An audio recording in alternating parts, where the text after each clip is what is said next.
कृष्णा हरे हरे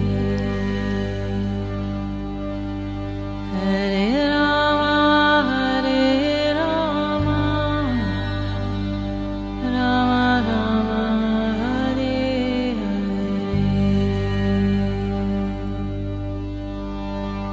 नमस्कार। रेडियो मानव रचना 107.8 FM पर मैं हूं सरता आपके साथ और शुरू हो चुका है प्रोग्राम आत्मदर्शन। यह प्रोग्राम है जिसमें हम बात करते हैं श्री कृष्ण की लीलाओं की। बहुत सारे ग्रंथ वेद पुराण हैं जिसमें भगवान की महिमा का गुणगान है और इस प्रोग्राम के जरिए हम यही कोशिश करते हैं कि वो ज्ञान हम आप तक पहुँचाएं। आजकल हम इस प्रोग्राम में जिस विषय पर चर्चा कर रहे हैं वो है श्रीमद् भागवतम। उसके उपाख्यानों का वर्णन किया जा रहा है और इस प्रोग्राम में हमेशा की तरह अपना ज्ञान हमारे साथ बांटने के लिए स्टूडियो में मौजूद हैं रागलेखा दासी जी, चरणाश्रित युगाचार्य श्री श्रीमद् भक्ति वेदांत नारायण गोस्वामी जी की शिष्या।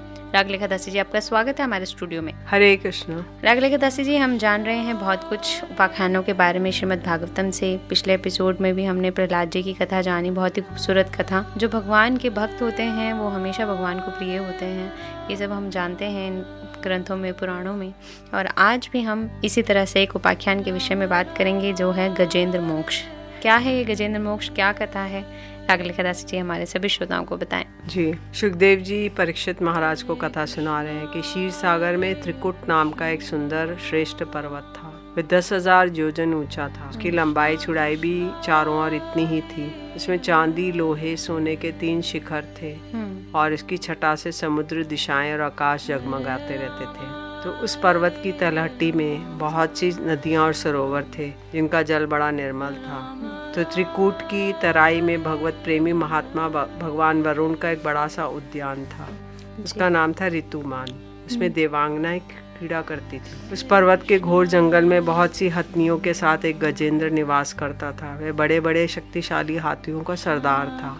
उसके पीछे पीछे हाथियों के छोटे छोटे बच्चे दौड़ रहे थे और बड़े बड़े हाथी हथनी उसे घेरे हुए चलते थे और उसके गंडस्थल से टपकते हुए मद का पान करने के लिए साथ साथ भौरे भी उड़ते जा रहे थे। उस सरोवर का जल बड़ा निर्मल और अमृत के समान मधुर था। गजेंद्र पहले उसमें घुसकर सूंड से उठाकर उसने जल पिया। फिर उसके बाद जल के स्नान करके अपनी थकान मिटाई। फिर उसने सूंड की जल की फुहारे छोड़ कर साथ की हथनियों और बच्चों को नहलाने लगा और उनके मुख में सूंड डालकर जल पिलाने लगा। और गजेंद्र उन्मत्त हो रहा था। उसे इस बात का पता नहीं था कि मेरे सिर पर बहुत बड़ी विपत्ति मंडरा रही है। उसे उसी समय प्रारब्ध की प्रेरणा से एक बलवान ग्राहा ने, मतलब जो मगरमच्छ होता है, उसने क्रोध में भड़कर उसका पैर पकड़ लिया। अच्छा। गजेंद्र का। अब वो अपनी शक्ति से छुड़ाने की उसने चेष्टा की किंतु छुड़ा नहीं सका। और दूसरे जो हाथी हथनियाँ थी, उनके बच्चे थे, उन्होंने अपने स्वामी को बलवान ग्राह के बड़े वेग से उन्होंने देखा खींच रहा है और वो बहुत घबरा गए और उन्हें बहुत दुख हुआ और वो बहुत विकलता से चिंगाड़ने लगे। बहुतों ने सहायता पहुँचाकर जल के बाहर निकालना चाहा किंतु वे असमर्थ रहे। फिर गजेंद्र ग्राह को भीतर खींच ले गया जल में। अच्छा। और कभी ग्राह गजेंद्र को भीतर खींच ले जाता और कभी वो बाहर ले आता। तो इस प्रकार उन्हें लड़ते लड़ते 1000 वर्ष बीत गए और दोनों ही जीते रहे। अंत में बहुत दिनों तक जल में खींचे जाने के कारण गजेंद्र का शरीर शिथिल पड़ गया। ना तो वो शरीर में उसके बल रहा और ना मन में उत्साह। और ग्राह तो जलचर ही है, तो उसकी शक्ति क्षीण होने के स्थान पर बढ़ गई और बड़े उत्साह के साथ उसने बल लगाकर गजेंद्र को खींचने लगा। ये ग्राह विधाता की फांसी है, इसमें फंसकर मैं आतुर हो रहा हूँ। तो गजेंद्र सोच रहे हैं कि काल बड़ा बली है, सांप के समान प्रचंड वेग से सबको निगल जाने के लिए दौड़ता रहता है। तो उन्होंने सोचा कोई भगवान की शरण में चला जाता है तो प्रभु उसे अवश्य बचा लेते हैं। वही प्रभु सबके आश्रय में, उन्हीं की शरण ग्रहण करता हूँ। तो ऐसा सोच के उसने अपनी बुद्धि से निश्चय किया और गजेंद्र ने अपने मन के हृदय को एकाग्र किया और पूर्व जन्म में एक सीखे हुए श्रेष्ठ स्तोत्र को उसने भगवान की स्तुति करने लगा। तो इस चीज को कहा जाता है गजेंद्र मोक्ष। अच्छा। तो उस स्तोत्र में भगवान के अवतारों का वर्णन नहीं है, उस स्तोत्र में भगवान के गुणों का वर्णन है। जब गजेंद्र ने ये स्तोत्र पढ़ा तो भगवान आकाश में देखा कि भगवान गरुड़ पे सवार होकर आ रहे हैं। उनकी सूंड के और फिर से जो गजेंद्र ने अपनी सूंड में कमल उठाया और उससे भगवान को उसने प्रणाम करके अर्पित किया। तो बोला, नारायण जगत गुरु भगवान आपको नमस्कार है। भगवान ने देखा गजेंद्र बहुत पीड़ित है, तो उन्होंने गरुड़ से एकदम कूद गए। उन्होंने अपनी शक्ति से एक अपना सुदर्शन चक्र निकाला और ग्राह का गला काट डाला। अच्छा। और उसके बाद उन्होंने गजेंद्र को छुड़ा लिया। तो भगवान ने 2 भुजाओं से सूंड पकड़ ली, उसकी उभारा उसको, एक भुजा से कमल पकड़ा, एक भुजा से चक्र पकड़कर ग्राह का गला काट दिया। तो अब इसमें एक पार्षद भगवान का दर्शन कर रहे थे, तो उन्होंने बोला कि प्रभु आज आपको प्रणाम नहीं है, आपकी उस त्वरा को प्रणाम है, तो जो जल्दीबाजी। अच्छा। जल्दीबाजी। आपने किसी पार्षद को आज्ञा नहीं दी कि गरुड़ पे गद्दी तकिया कसें और गरुड़ की रूखी पीठ पे चढ़ गए, चप्पल पादुका भी नहीं पहनी और तुरंत आप गजेंद्र के रक्षा के ले गए। तो बोले आपकी त्वरा को प्रणाम है, आपको प्रणाम नहीं, आपकी त्वरा को प्रणाम है। तो अब वो तुरंत जो ग्राह था उसका एक दिव्य शरीर हो गया और वो एक हुहू नाम का श्रेष्ठ गंधर्व था। और देवल ऋषि के शाप से उसको एक गति प्राप्त हुई थी। तो भगवान के संस्पर्श से उसके सारे पाप नष्ट हो गए और भगवान की परिक्रमा करके उनको प्रणाम करके उसने अपने लोकों की यात्रा करी। और जो गजेंद्र था वो भगवान का स्पर्श प्राप्त होते ही उसको अज्ञान बंधन से मुक्त हो गया, उसने भगवान का रूप प्राप्त कर लिया। अच्छा। और वह भी चतुर्भुज और पीताम्बरधारी हो गया। तो गजेंद्र पूर्व जन्म में एक पांड्य वंशीय राजा था, उसका नाम था इंद्रद्युम्न। तो एक बार राजा इंद्रद्युम्न ने राजपाट छोड़ के मलय पर्वत पर रहने लगा था। उसकी जटाएं बढ़ा ली, तपस्वी का वेश धारण कर लिया। तो अब वो भगवान की आराधना कर रहे थे। उसी वक्त वहाँ पर अगस्त मुनि आ गए अपने ऋषि शिष्य मंडली के साथ। तब उन्होंने देखा कि ये तो प्रजा पालन और गृहस्थोचित अतिथि सेवा का धर्म परित्याग करके तपस्वियों की तरह एकांत में चुपचाप बैठ के उपासना कर रहा है। इसलिए वह राजा इंद्रद्युम्न पर क्रोधित हो गए। उन्होंने उसे श्राप दिया कि तुम ये परोपकार से निवृत्त होकर मनमानी कर रहे हो, इसलिए तुम ब्राह्मणों के अपमान करने वाले, ये हाथी के समान तुम्हारी जड़ बुद्धि है, इसलिए वही घोर अज्ञान में ही हाथी की योनि को प्राप्त हो। अच्छा, तभी वो गजेंद्र बने थे। जी। तो भगवान हरि ने इस प्रकार गजेंद्र का उद्धार करके उसे अपना पार्षद बना लिया और वह पार्षद रूप गजेंद्र को साथ लेकर गरुड़ पर सवार होकर अपने अलौकिक धाम को चले गए। तो इसमें कहा जाता है कि जो लोग ब्रह्म मुहूर्त में जागकर तुम्हारी की विस्तुति से मेरा स्तवन करेंगे, मृत्यु के समय उनमें मैं निर्मल बुद्धि का दान करूंगा। तो इसमें दुस्वप्न की निवृत्ति भी है। संसार में जो कुछ ममता है ये बड़ा दुस्वप्न ही है। तो इस सब से गजेंद्र मोक्ष का पाठ पढ़ने से इस सब का निवृत्ति हो जाएगी। जी, बहुत ही सुंदर ये कथा हमने जानी, गजेंद्र मोक्ष किस तरह से उनको प्राप्त हुआ और भगवान ने हर युग में तरह तरह के अवतार लेकर तरह तरह से अपने भक्तों की सेवा की है, उनको मोक्ष दिलवाया है, उनको ज्ञान दिया है। और ये सारी कथाएं हम जान रहे हैं श्रीमद् भागवतम के उपाख्यानों में रागलिका दासी जी से। आगे और भी बहुत कुछ जानेंगे, लेकिन अभी लेते हैं एक छोटा सा ब्रेक, सुनते हैं एक प्यारा सा भजन, फिर लौट कर आते हैं। आप जुड़े रहिए रेडियो मानव रचना 107.8 FM के साथ प्रोग्राम आत्मदर्शन में। Feel good, feel live. अनुपम माधुरी जोरी हमारे श्याम श्यामा की, अनुपम माधुरी जोरी हमारे श्याम श्यामा की। रोसीली रस भरी अखियाँ हमारे श्याम श्यामा की, रस भरी अखियाँ हमारे श्याम श्यामा की। अनुपम माधुरी जोरी हमारे श्याम श्यामा की।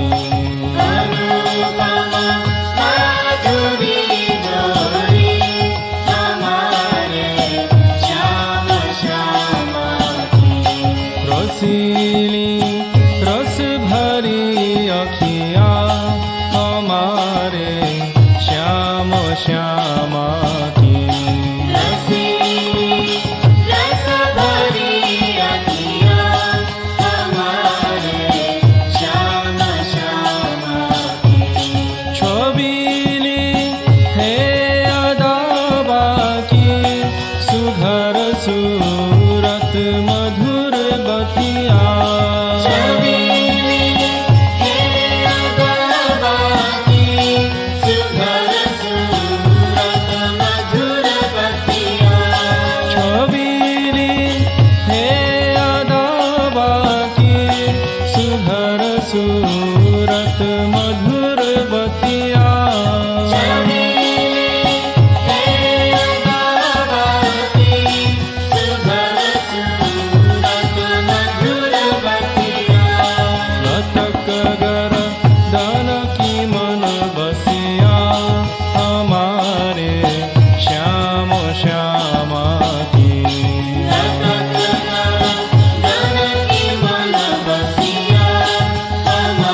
रसीली रस भरी अखियाँ हमारे श्याम श्यामा की।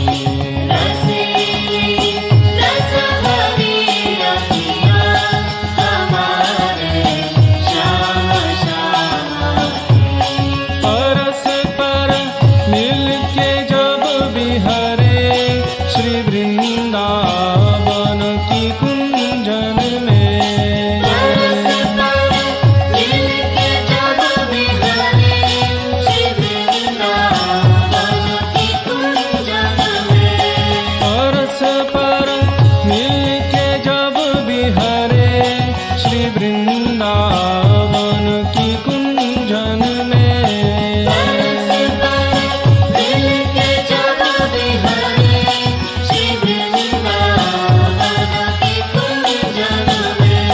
नहीं बरनत बने शोभा हमारे श्याम श्यामा की। नहीं बरनत बने शोभा हमारे श्याम श्यामा की। अनुपम माधुरी जोरी हमारे श्याम श्यामा की।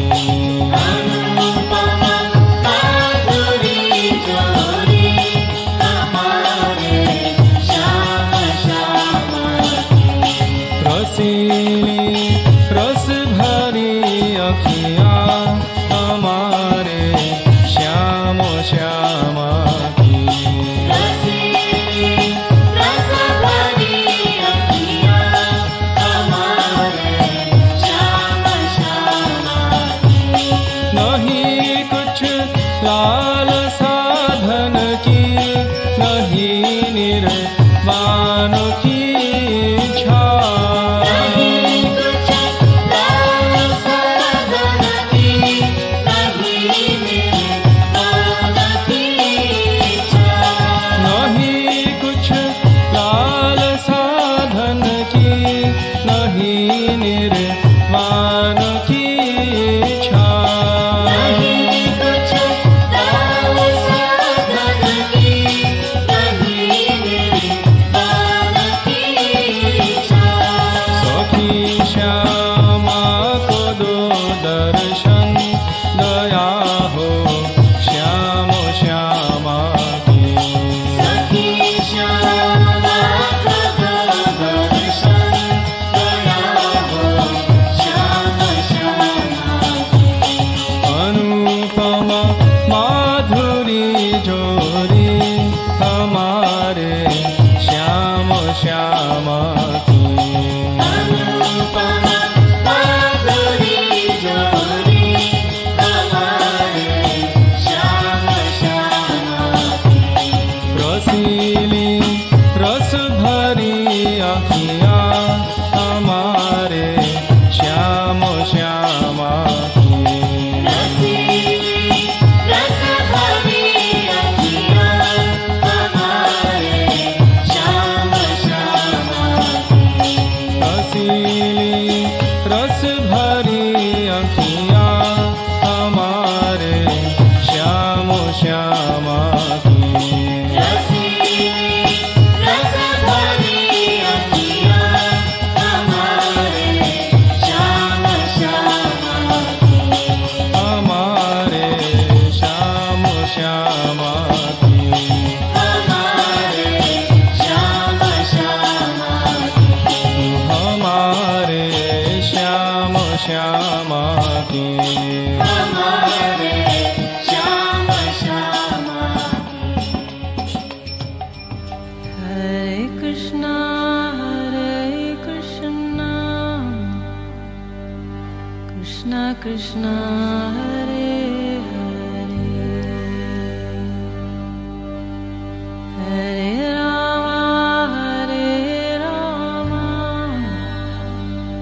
Rama Rama, Hare Hare.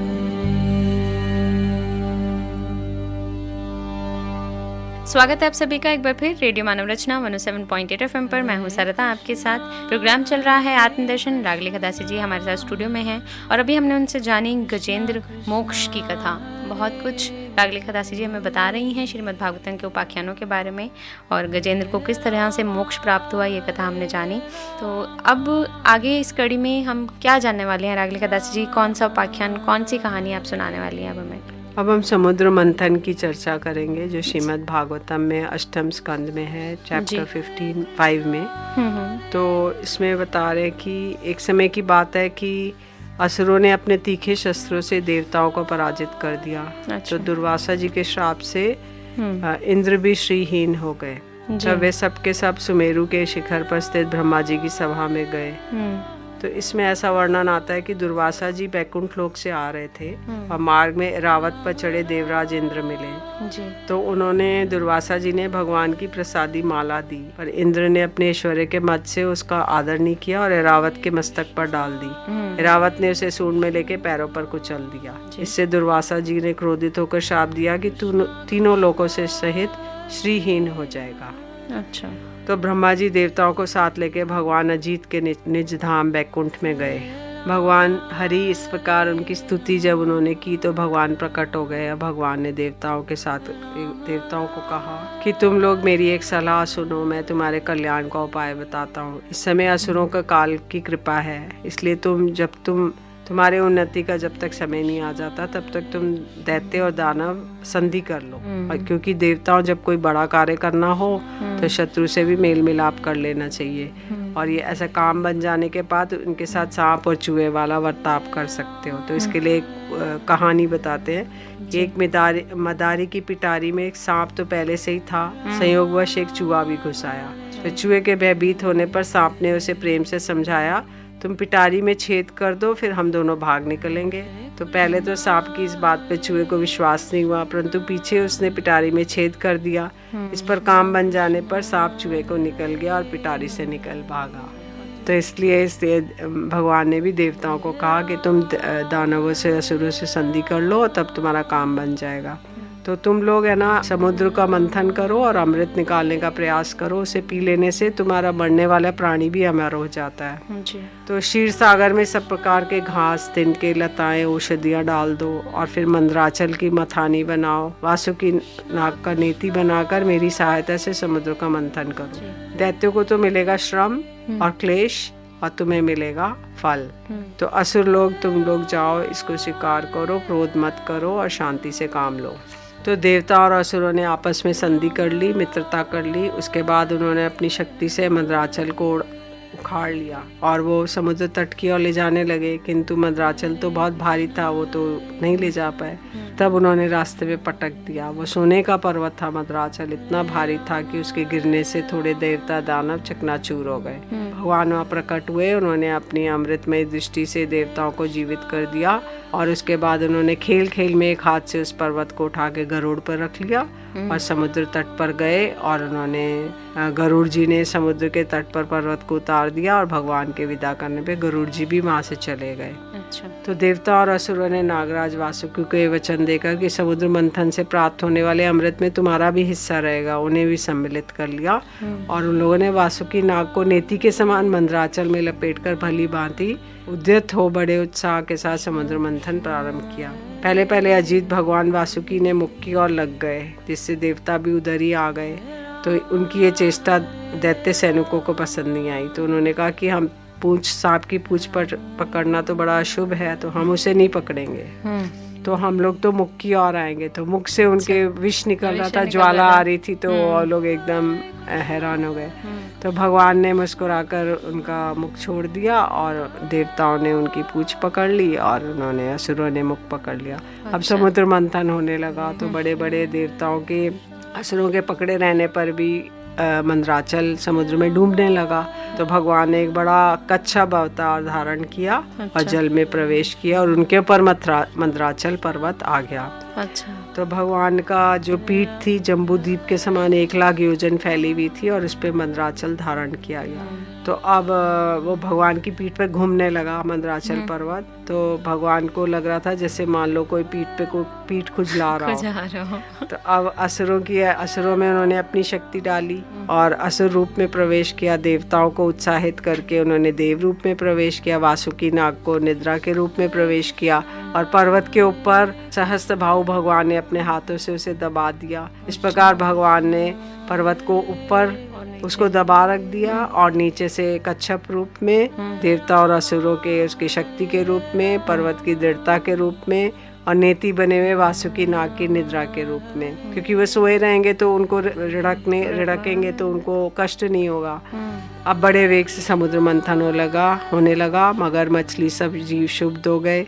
अब भगवान वासुकी के हजारों कठोर नेत्रों, मुखों, श्वासों से विष की ज्वाला निकलने लगी। अब तब सबसे पहले हलाहल नाम का विष उत्पन्न हुआ। उसको भगवान शंकर को दिया गया। भगवान शंकर ने उसको पान कर लिया, किंतु उसको भीतर नहीं लिया अपने वक्षस्थल तक, क्योंकि कंठ में रख लिया, जिससे उनका नाम हो गया नीलकंठ। वो उनका आभूषण बन गया।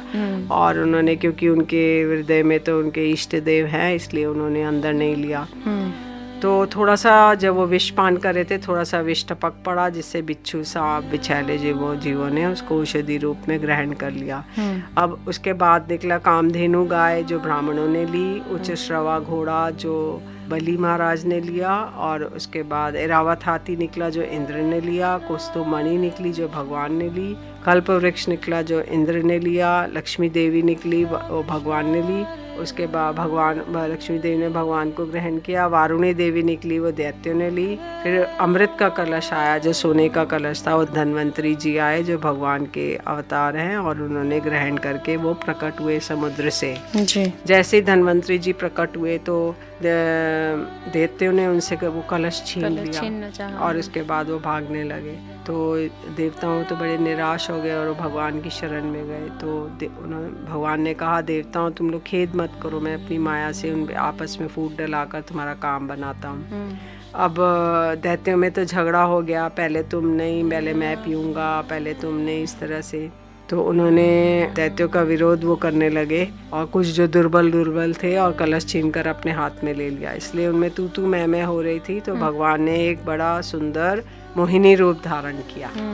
तो अब देवता लोग जो है वो लड़ रहे थे, तो उन्होंने देखा कि एक बड़ी सुंदर स्त्री उनकी ओर आ रही है। तो उन्होंने सोचा ये कितनी सुंदर ही है, तो वो आपस में अपनी लड़ाई भूल गए और उनसे पूछा, हे कमल नयनी तुम कौन हो, कहाँ से आ रही हो, तुम किसकी कन्या हो। तो उनके मन में खलबली मच गई। तो सुंदरी तुम हमारा झगड़ा मिटा दो, हम कश्यप जी के पुत्र हैं और हम सगे भाई हैं, लेकिन अमृत के लिए हम लोग झगड़ रहे हैं।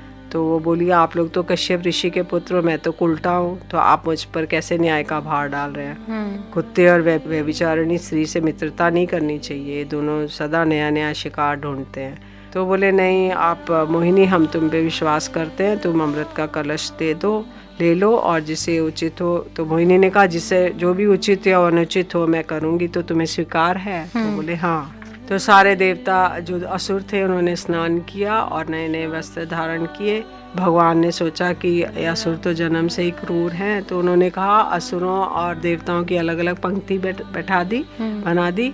और भगवान ने कहा कि हे असुरों, मैं तूने देवताओं को ना ऊपर का पतला पिला देती हूँ, तुमको गाढ़ा पिलाऊंगी। तो पहले देवताओं को पिलाना शुरू किया, और असुर तो अभी सोच रहे कि हाँ हमें मिलेगा।